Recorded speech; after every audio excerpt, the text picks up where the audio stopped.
Hey everyone, I am really, really happy to have one of my close friends, personal friend for many, many years, Tiffany Campbell. She is on here with me. She is an absolute rock star. She is a healer, a mama. She is in the corporate world, but hoping to get out of there soon. And she has just done some incredible things, but honestly has helped me tremendously. And the reason I wanted her on here today is because of all the help she has given me, not only with our friendship, but over the last few weeks and even a couple months. She has helped heal me in so many ways. She's an emotion code practitioner, and she's got a lot of other things under her belt. So I'm going to let her say hello to y'all and share with us, Tiffany. Give us a little bit of the bio broken down for somebody who doesn't know you really quick. You have a lot of qualifications. And I want you to share, like, what would be your top, if you were just to go like 30-minute elevator pitch, what do you do and how do you help others? Okay, so thank you so much, Shylo, for having me on today. So I always like to talk about my background. As you can tell from the accent, I'm from Alabama. And a lot of people always pick up on that. But when I started in college, I became a mechanical engineer. And then I went on and became, rising the corporate ladder at a rapid pace, and went back and got my executive MBA. I got to travel to Sweden and Germany and Amsterdam, all across the US. And about 5 years ago, somebody mentioned the law of attraction. I'll be honest. The engineer in me was like, there is no way that energy, our thoughts project what's going to happen to us in the future. And so I set out to disprove it. I dove in and researched it and was blown away by just implementing some simple practices, affirmations, thinking positive versus allowing the negativity to come in, that my life gradually started changing. The things that I thought were impossible slowly started coming in. And so I became a law of attraction life coach. Like attracts like, that just means what you put your thoughts into, that's what you're going to receive. So if you're constantly thinking, I don't have enough money, my bills are too high, you're going to keep getting more and more of that. But if you think I am an abundant, I can do these things and continue on my path, that's what you're going to get also. Mm-hmm. So from there, I started looking into like quantum physics and started learning about Reiki. So I became a Reiki Master teacher. I'm the type that I go big or go home. I don't do anything small.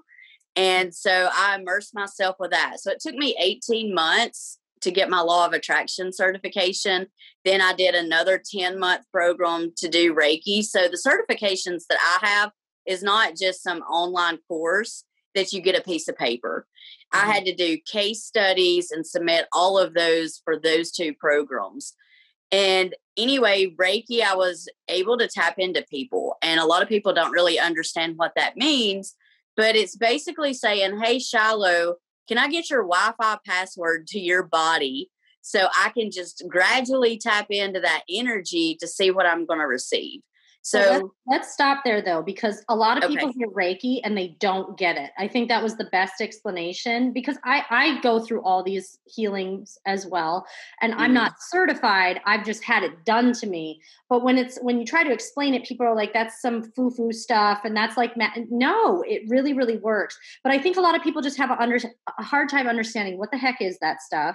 And then I also want to point out, okay, this is a person who, you've got all these degrees and masters. You were on the science side. But I feel, and truly have always felt this, and people don't have to agree, that all this goes with each other. And we could even bring the God particle into this, and we could bring God and science, and we could go like this.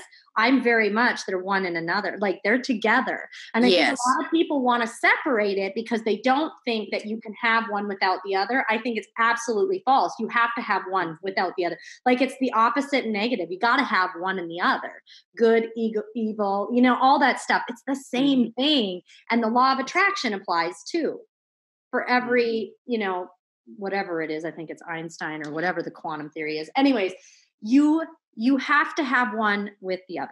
And so I think it's really important to know that you come from this super strong science, knowledge, all this over here. And now we're getting into spirituality and we're getting into these different types of theories. And it really all balances out.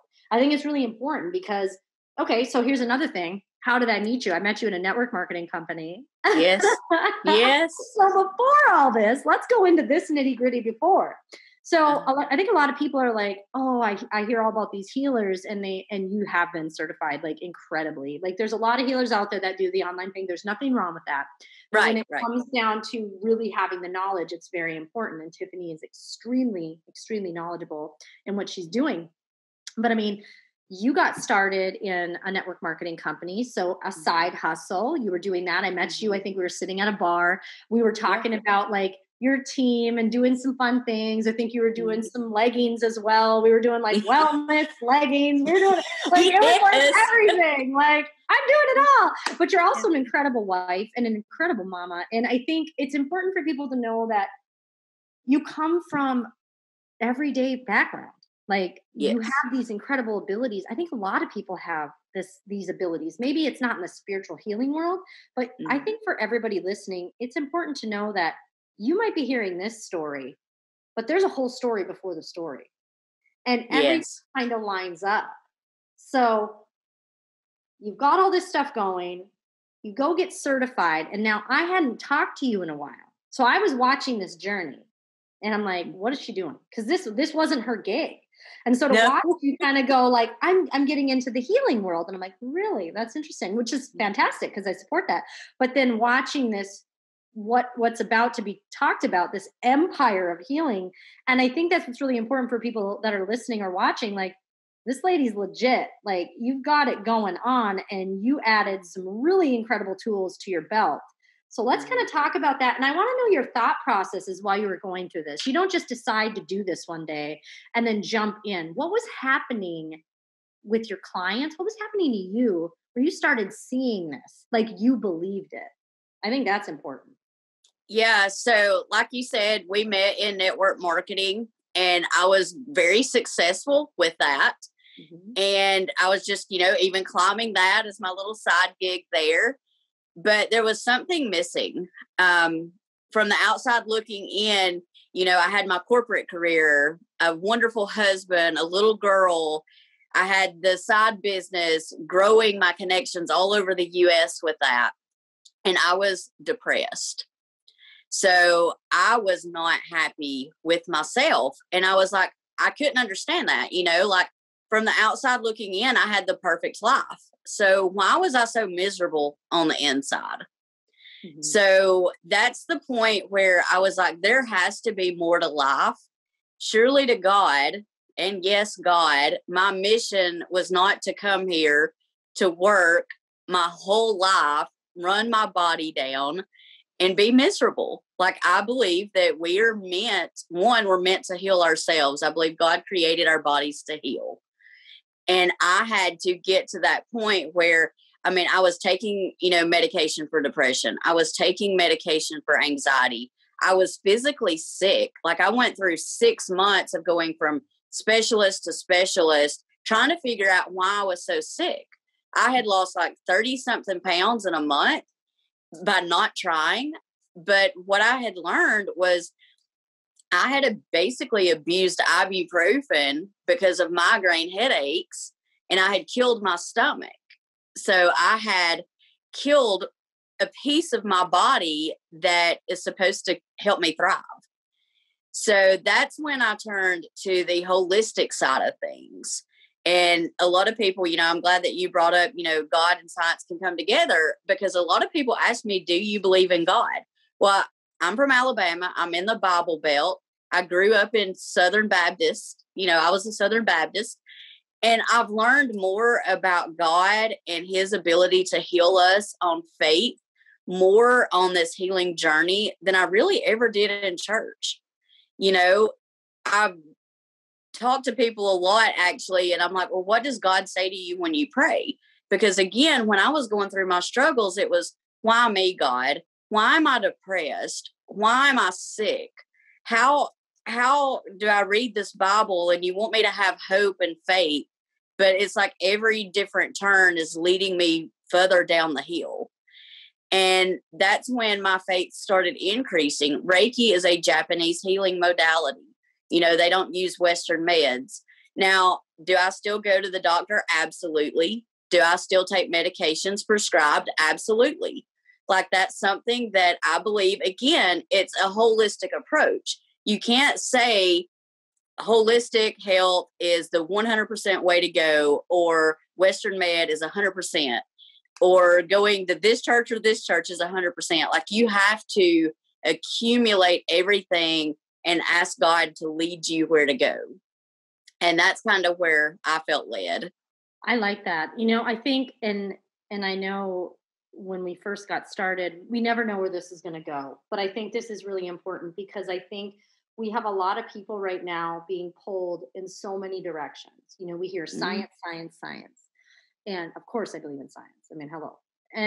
But it's okay to believe in both. I think there is this cultural push and pull right now. And it happens like every 100 years. I swear to God, there's like this thing that happens every 100 years where we're like, no, it's this.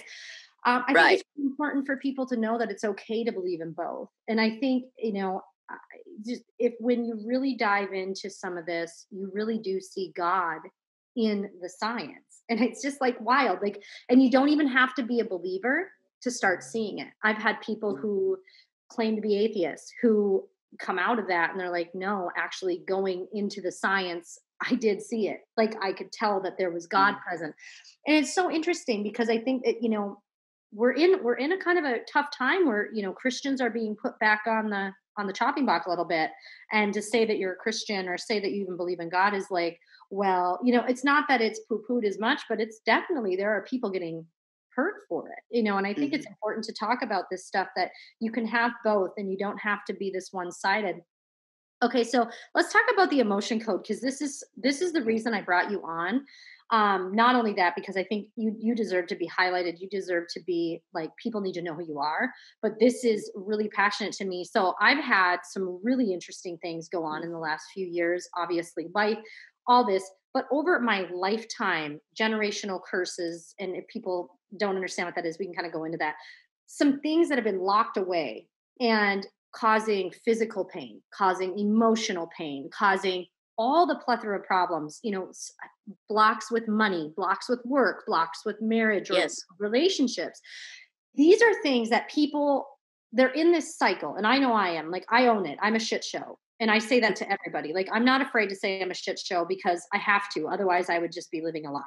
And it's like, I needed something. And I'm very much into the healing world, but I've never done the emotion code healing until you had presented it. And I had heard about it from a girlfriend of mine, a mutual friend, Amanda Smith.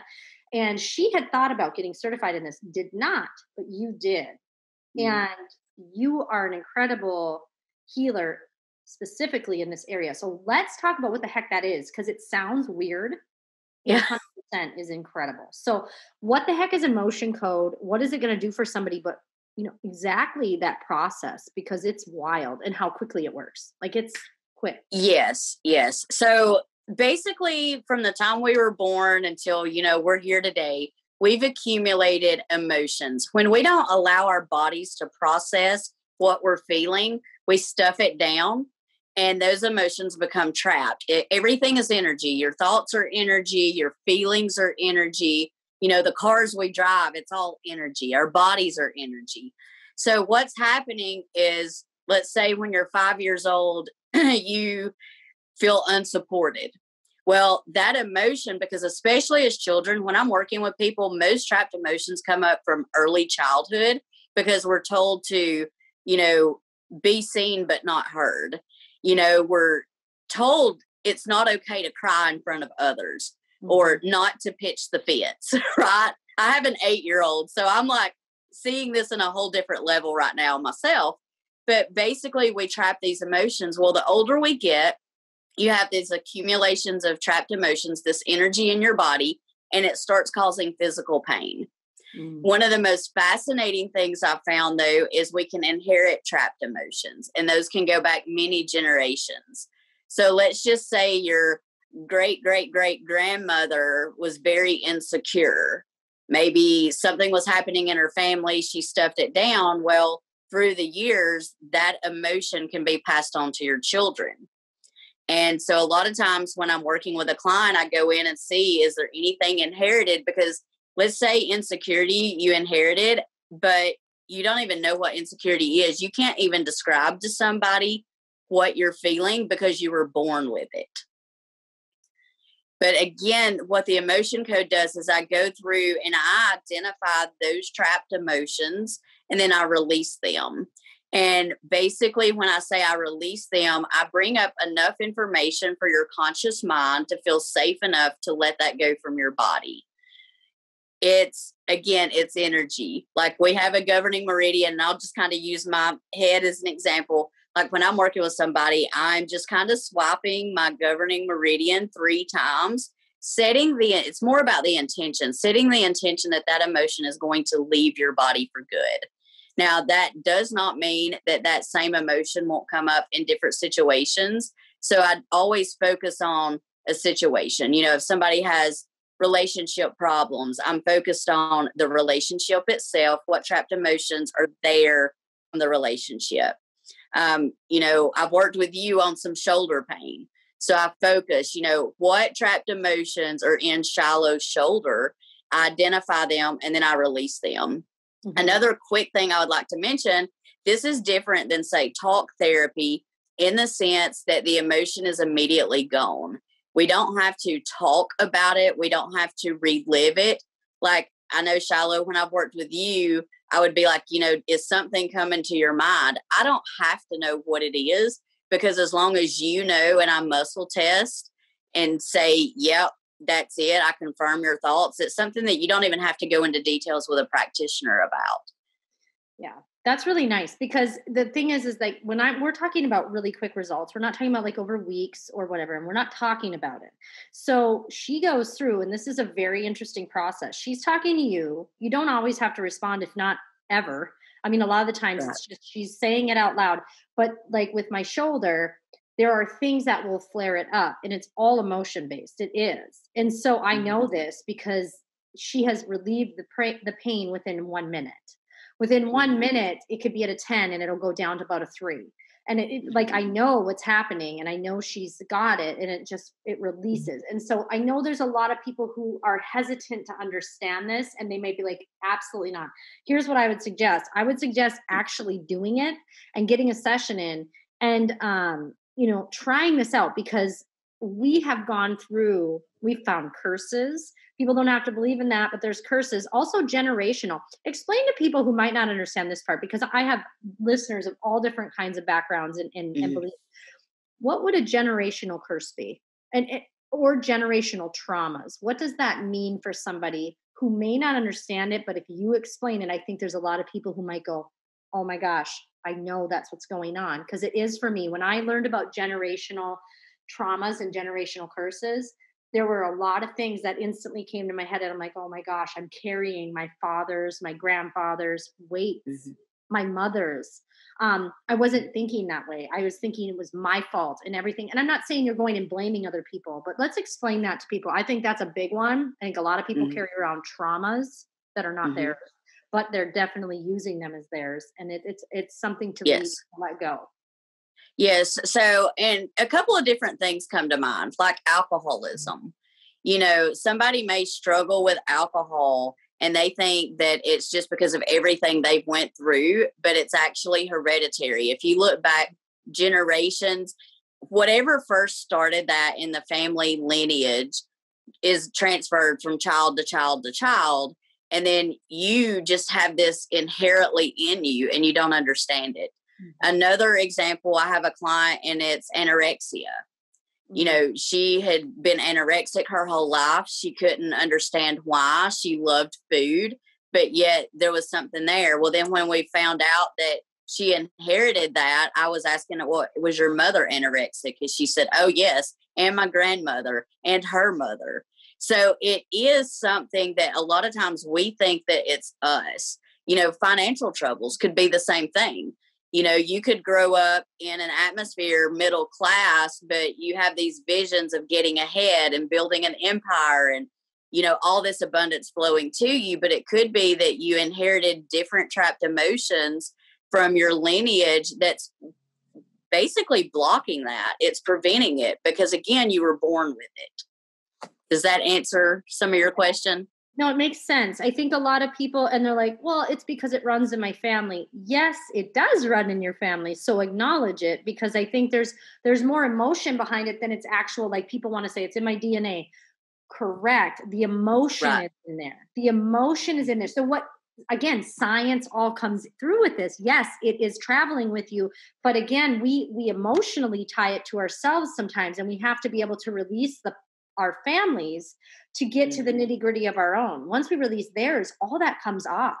Releasing my grandfather and my dad. My dad was an alcoholic. My grandfather was an alcoholic. Both died of alcoholism. They did.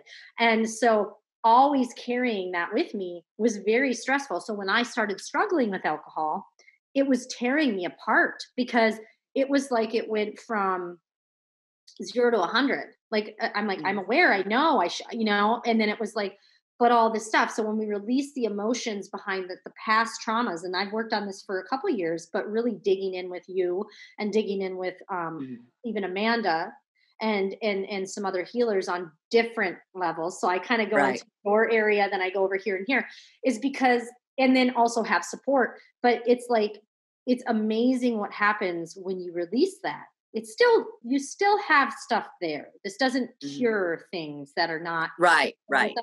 But it changes it, and it changes all the lineage and the ties behind it, and releases it from your future, like from the future of your family, like releasing it from your children. So we work with children too. So you do work with children, and even my kids. You've done some things, and this is all virtual, you all. Like, she's not there, it's done on the phone, or, if we wanted to do this, but you don't even have to see each other. It's just done over the phone.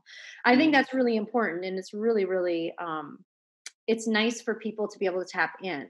Okay. So what is the next, I would say, year looking like for you? What are your projects? What are your goals? I know you want to get out maybe of the corporate world. I'm not sure, but what do you want to do with that? Not that that's bad. Everybody loves jobs and there's nothing wrong, but there's things people want to do to expand. So what's next for you? Well, I just recently joined an organization called the Inside Out Institute, and it's bringing the conscious healing and the subconscious healing together. And the way to describe that, so I've had the subconscious healing, right? I'm an emotion code, body code. So I did take the emotion code a step further, to where I also go in and see, what's going on in the body, if there's disconnections, if there's misalignments. So it's not just about, the emotional side of things, but I'm starting to tap into issues with people. Like, I look at it like this: people come to me as a last resort a lot of times, and I'm okay with that, because as soon as they start seeing results, I'm super excited that they found me, right? But one of the things that I joined this Inside Out Institute, and like I said, I've had the healing on the conscious side, I've had the healing on the subconscious side, but bringing those together. So I've been with them about 8 weeks now. My life, the way I look at things, has radically changed. So it's almost like riding the unicycle. You're going in circles, you're pedaling as fast as you can, you're trying your dangest to get ahead in life, but you're only using, say, one modality. But now we're going to upgrade to the bicycle. We're going to do conscious healing and subconscious healing together, and getting that support system. Now you can really get somewhere in life. So because I experienced such dramatic changes, I joined as a partner. So I'm actually going to be working with them and helping people on the global scale. So that is the next year. I'm extremely excited about being a part of this organization. It's not even a year old yet. Todd Cahill, he's the CEO. He wrote the book You versus You. So it's going in and looking at you versus every area of your life: finances, calendar, schedule, relationships, your future, your knowledge. Like, there's all these battles that we all face. And so that's the conscious side. Emmanuel Vassallos, he is an emotion code, body code practitioner. He's been doing this work for 7 years. If you type in emotion code, body code on YouTube, I would say 90% of the videos is going to be Emmanuel. And so he's the chief healing officer. So there is just an amazing like family atmosphere here. And it's all about healing and helping people heal. So for the next year, I'm more than excited about this journey. I like that. So let's shift gears a little bit and talk about the last year. So clearly the need for healers and spiritual guides and all of this is high. Okay. So as a healer during a pandemic, a global pandemic, what would you say you saw the most of? What would you say was happening in your world where you're like, wow, it just stood out and you're like, holy smokes, I need to be here? Or, what was going on with your clients? Let's talk about that. I think I'm more interested in what was going on during this pandemic with you. Well, for all of my clients, what I started noticing was there was a lot more physical pain in the body, but it all originated from the anxiety and the depression due to COVID. Mm-hmm. The people that I worked with say prior to COVID, it was more of that emotional, mental, I want to get ahead in life, what's blocking me, to then it kind of started switching relationship problems, mm-hmm. Extreme anxiety, severe depression even, and then the physical pain that comes along with that. Like once I could start clearing out the emotional, mental pieces of it, they started feeling better. But, some people, they're used to going to the gym every day. The gyms are shut down. People were used to the social atmosphere. All the restaurants were shut down. So it really did take a lot of people and just like hit them hard. For me, my company made my job work from home and permanent, and I'm like thrilled. Like I love working from home, but right. Then you've got my husband on the opposite side. Like it still drives him crazy. He's begged to go back into the office. So once a week he gets to go to work in an office. So mm-hmm. It does affect everybody differently. Like I never realized how much some people thrive going into an office setting, and then how depressed and anxious they became not having that social interaction. It's really interesting when I was thinking about it. We talked, I had an episode last week about, the increase, like the alcoholism went way up, addiction, all that, because obviously you got people who are stuck at home who've never been stuck at home. All the outlets were shut down. Relationships were tested on every level. Like you see these, mm-hmm.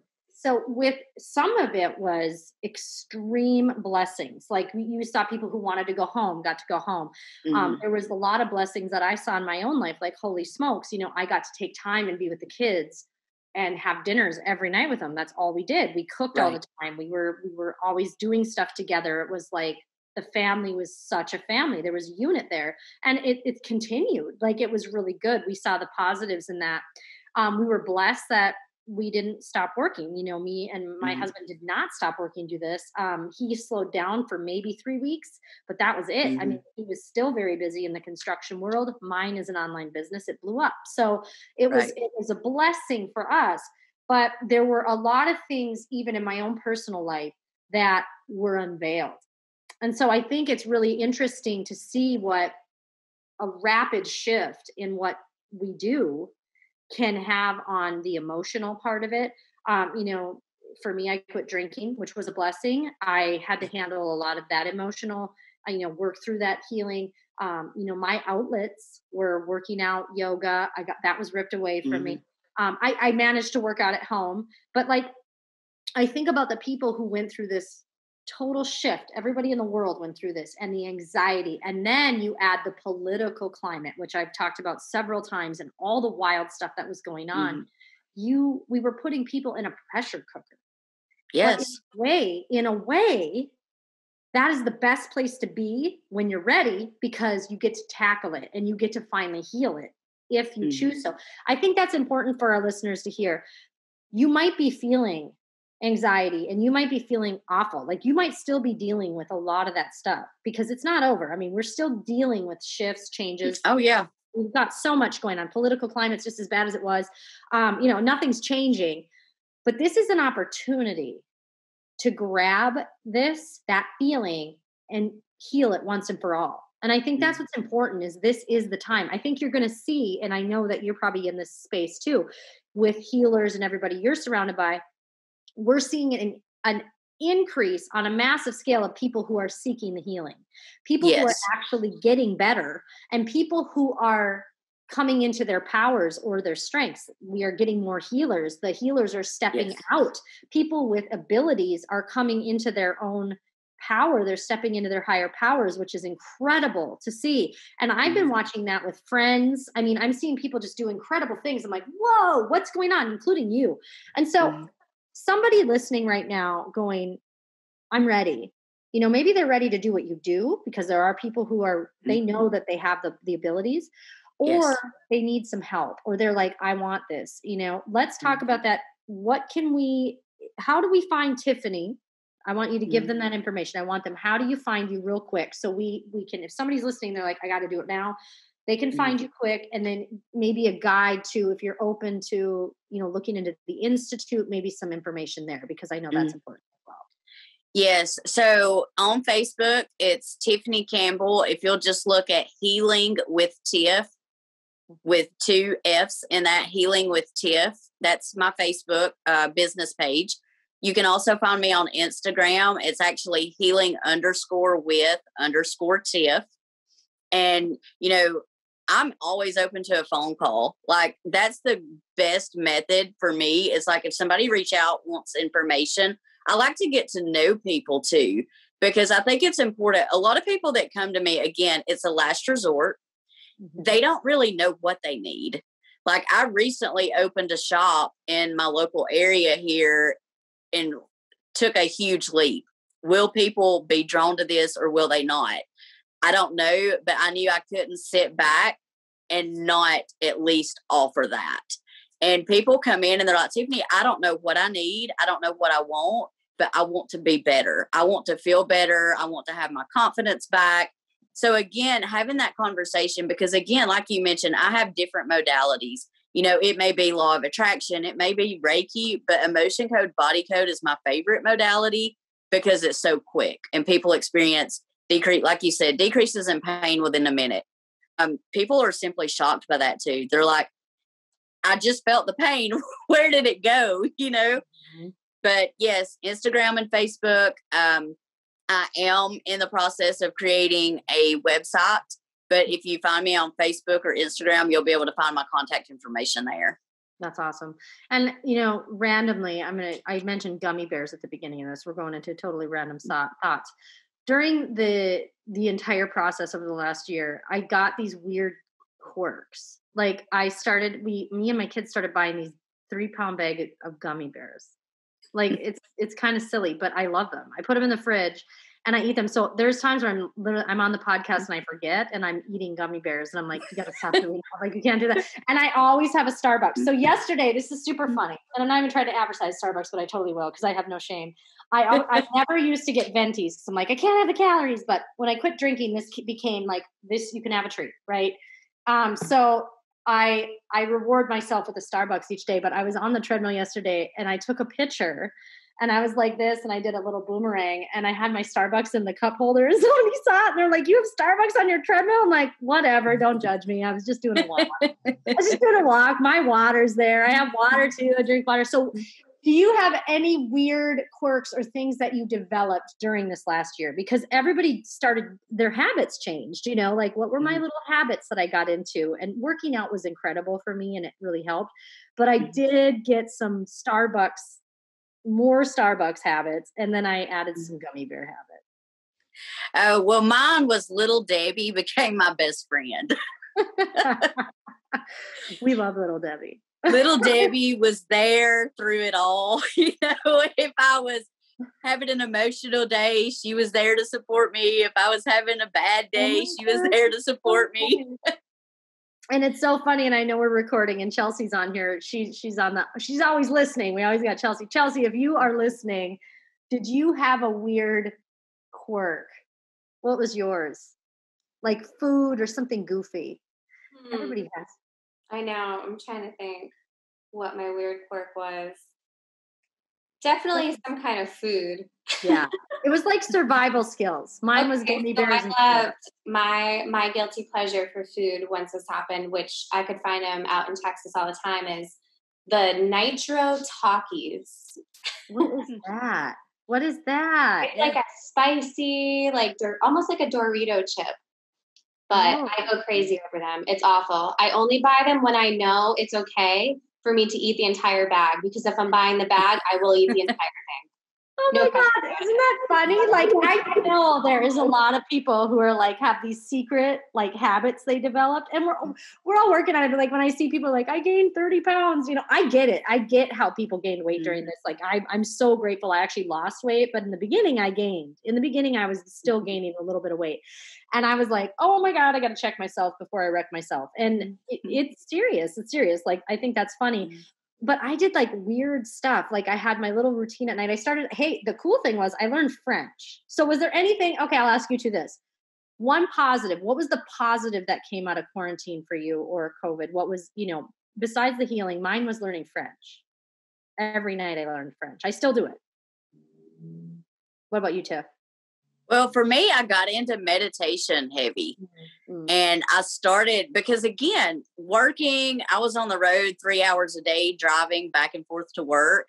So I didn't have the time. So COVID forced me to slow down. And when I became slower, I was like, what do I do with my time now? Because I'm a busybody. I mean, I have been for years. I'm always on the go. But it really forced me to just kind of take a step back. I've started reading, you know, even if it's 10 pages a day of an inspirational book. I started meditating a couple of times a day, and people think, you know, meditating is this long, drawn out process. I did too. I do 5-minute guided meditations on YouTube a couple of times a day. And just taking that 5 minutes could rapidly change your mindset. Like, I will throw that out there. Do a 5-minute meditation a couple of times a day and just see how that helps you. That's awesome. You know, something I gave up that was healthy. Also, you know, obviously alcohol, but I also gave up pop culture. I stopped watching Hollywood. I was over it, and I stopped watching the news. I didn't do it right away because I went down the rabbit hole a couple times. Like, I went way down the rabbit hole with some stuff, and it was stuff I still believe. Some of it was crazy. I mean, I was watching stuff, and I'm like, whoa. That's when I had to stop, because I'm like, whoa, this is wrecking my days.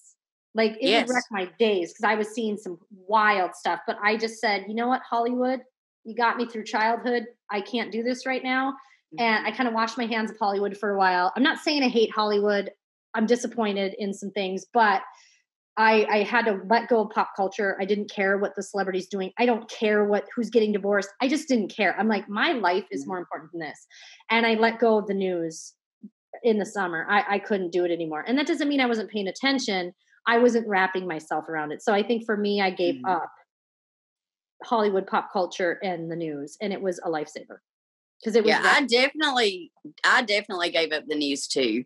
I mean, you talk about, you know, if you're trying to be positive and uplifting, especially to others, that sends you into fear-based mentality, and there is nothing that's going to quicker take you down than immersing yourself in that.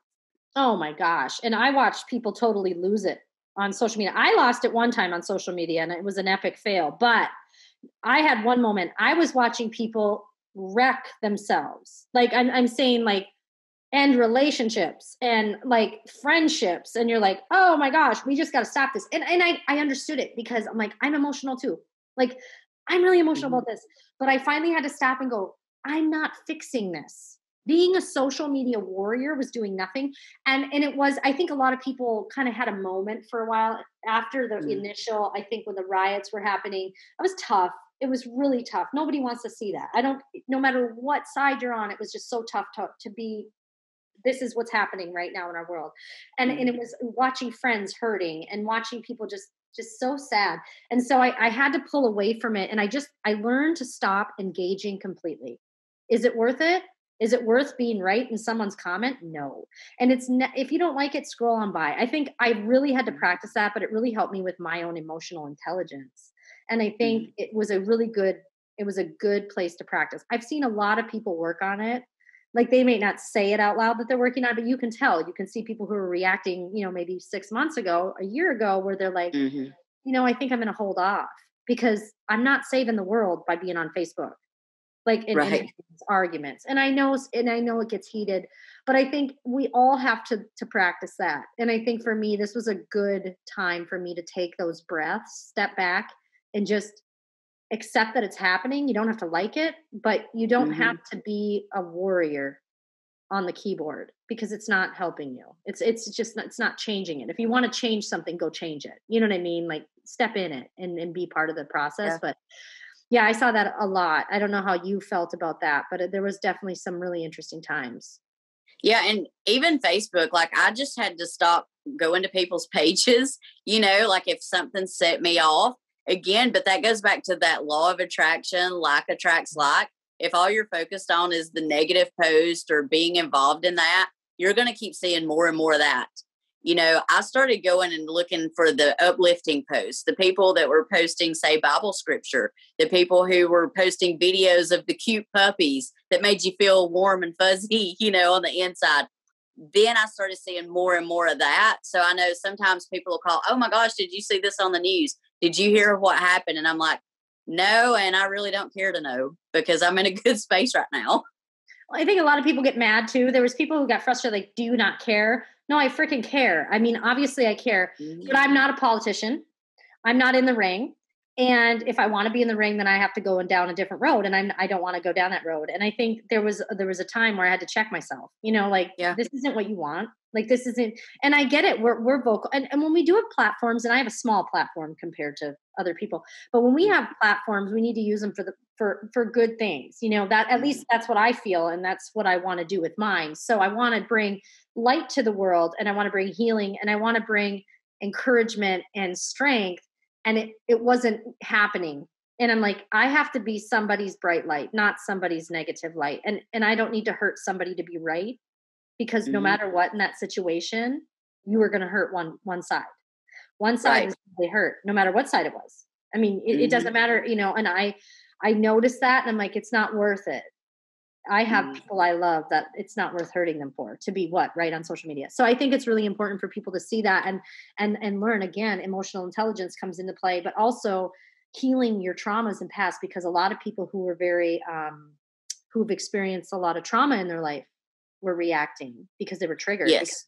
I hate the word triggered because I think it's just a shitty word to use to say you're bugging me and I don't want to deal with it. I mean, that's really what it is.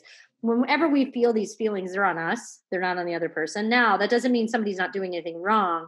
I just don't like the word triggered, but it's definitely what was happening. People would get these things and they'd be like, well, that's your fault. No, why are you feeling that way? I think we have to really dig into ourselves, and that takes a high level of awareness.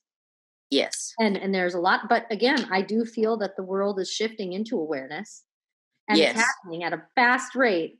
But, we have to be the bright lights in the dark. But again, we come back to this, the positive, the negative, the light, the dark, the good, the evil. It's all the same thing. You have to have one without the other, right? Mm-hmm.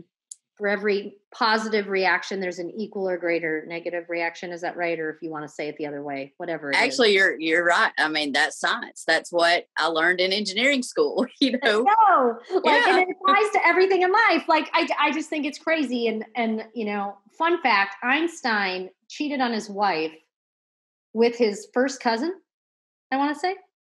Isn't that funny? I don't know why I just thought of that, but every time I think of science, I always go to Einstein. But you know what? It's so funny when you think of pop culture. We'll go back to this really quick and how I kind of got crabby with it. Like, think about if we had that level at when he was around, because he was coming in kind of during, he was around in World War II. So he was against Hitler, and because he was German, I'm pretty sure he was German. And he was really nervous about what they were creating and worried about the science community, because Germans obviously had some of the best science and technology. They had incredible technology. And so it's just interesting. I think about what it would have been like if that would have happened in the time now, like how we would pop, like have it all over the magazines, like Einstein's dating first cousin, wife's pissed, like I just laugh because we look at these people and, we forget that he was kind of different, like, yes, he was a genius, but what about that one time? You know, like we all, so we're all shit shows. Einstein was a shit show too. Chelsea, you can put that on the headline. Einstein was a shit show too. Get with the program. We're all shit shows. I mean, like that's seriously what it should be. Like everybody, I think I was having a morning this morning and I was laughing and I actually wasn't bothering me as much as I was just like, holy crap, things are still happening to me. I was like, this is going to be funny one day. This is going to be funny. But it's crazy because when you think about what was someone remembered for, they weren't remembered for the cousin that, you know, maybe was a little quirky. They were remembered for the really good things they did. The really good things they did. So if you're good, you'll be remembered. And to think about Einstein too, you know, he had thousands of failures before the light bulb. Mm-hmm. It was documented that he gave thanks 100 times a day. Yep. You know, like his gratitude was through the roof. And that isn't that funny? The scientist whose gratitude, which this also applies in what we're talking about, gratitude is everything. And when I read that about 7 years ago, I think I read that, and I kind of blew it off 7 years ago. And then when I got back into gratitude real heavy, I was like, you know what? That's interesting. The people who had the most gratitude did the most insanely incredible things. Mm-hmm. All good things. And change the world. You do. You change the world through gratitude and love. I think that's really important. But yeah, Chelsea, I want the show to be Einstein was a shit show too. It's okay. That's the show. And I think that'll grab people. I don't know about you guys, and God and science do go together. I think that's so fun. But Tiffany, this has been incredible. I love you. I think everybody needs to know who you are because you have healed me. In the last few weeks, my life has been all over. I'm very honest about that. I've had so many great things happen. I've had windfalls. I think I've talked to you about that. I think like 3 weeks ago, I had like 4 big windfalls. I'm like, what? And then I just had some, like the rug pulled out this morning and I was like, wait. So I'm like constantly like, what's happening? What's happening? And it's just because I'm going through this massive growth and healing because I'm actually healing some things. And I'm going to tell you that every time I heal something, there's really good things that happen. And then more stuff comes up because I'm like, yeah. I'm in a cycle. Yeah. I have to get rid of this. I have to get rid of this.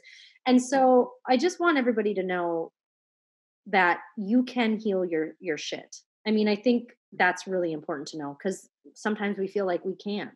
And you really can. And there are people like Tiffany who can help you very quickly. And when I say quickly, I mean, if you get in a booking with her, I'm talking within, in that first hour, you're going to heal more stuff and probably see pain and a lot of things leave in that first hour. And so you have to understand that this is incredible. It's science. It's real. It's been proven. Mm-hmm. And there's no joke. I've experienced it. I continue to experience it. We work together almost daily, if not weekly, because we're really working on some things. But I definitely want you to go find her. We will post all her information on here. So don't worry if you missed it. We're going to make sure that you guys get this. If you're listening or set it up, we'll make sure it's available on our website or links. So we'll make sure. So it's been incredible. Tiffany, anything you want to say before we wrap this episode? Well, I would just say, like Shylo said, you can heal yourself. I believe God created you to heal. I believe that we all came here for a specific purpose. And sometimes it's going through, like you say, the shitstorm to find the purpose. But what's waiting on the other side, that's the biggest thing. What's waiting on the other side can be beyond your wildest dreams. It's just take that time and learn about you. Take the time to focus on you to get the healing, because you will get more clarity about every aspect of your life once you can start healing within. And this has been awesome. We love you, Tiffany. Yes. And I cannot wait to get you on here again and talk about all the good things coming for you.